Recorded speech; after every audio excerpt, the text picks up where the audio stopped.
అందరికీ షలాం. అందరం కలిసి ప్రార్థన చేసుకున్నాం. సర్వోన్నత స్థలంలో నివసిస్తూ వేలాది దూతలతో అనునిత్యము పరిశుద్ధులు పరిశుద్ధులు పరిశుద్ధులని గానలు ప్రతిగానములు తప్పబడబడుచున్నటువంటి మాధోనాయ మీ ఘనమైన నామములకు స్తుతులు స్తోత్రాలు చెల్లించుకుంటున్నాం. తండ్రి, ఉదయకాల సమయంలో నీ వాక్యమును ధ్యానించిన వాక్యం ప్రకారముగా మా జీవితములను మార్చుకొనగలిగే జ్ఞానమును మాకు బోధిస్తూ మాకు సహాయం చేస్తూ మమ్మల్ని నడిపిస్తున్న విధానం బట్టి మీకు వేలాది స్తుతులు స్తోత్రాలు చెల్లించుకుంటూ ఈ మా మనవులను మా రక్షకుడు విమోచకుడు విశ్వమెస్సయ నామమున అడిగి పొందుకుంటున్నాం తండ్రి. ఆమేన్. మరణ పాత్రుడ నయ్యున్న నాకై మరణించితివి వానలో, మరణ పాత్రుడ నయ్యున్న నాకై మరణించితివి వానలో, కరుణ చూపి నీ జీవ మార్గాన నడిపించుమో మెస్సయ్యా, కరుణ చూపి నీ జీవ మార్గాన నడిపించుమో యెహోవా. ఏడాది దూడలనా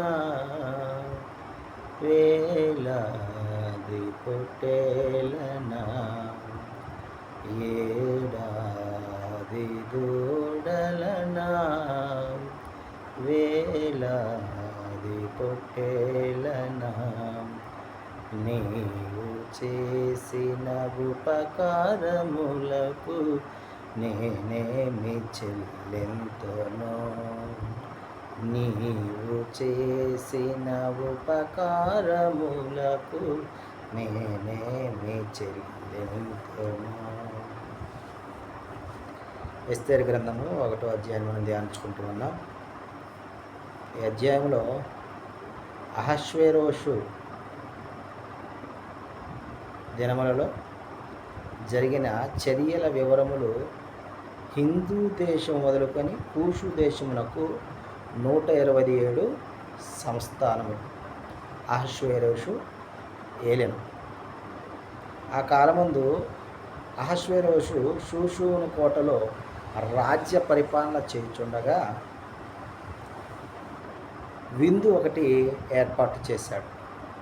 ఆ విందుకు ఎవరెవరు వచ్చారంటే పారసీక దేశము, మాధ్య దేశము,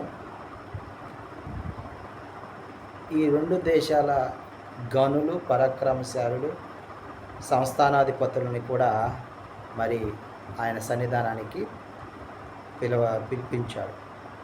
అయితే తన రాజ్య మహిమను, ఐశ్వర్య ప్రభావమును, మహాత్యాతిశయమును, ఘనతలను అనేక దినములు అంటే 180 దినములు వారి ఎదుట కనపరిచినట్టుగా ఈ అధ్యాయం మనం గమనించగలం.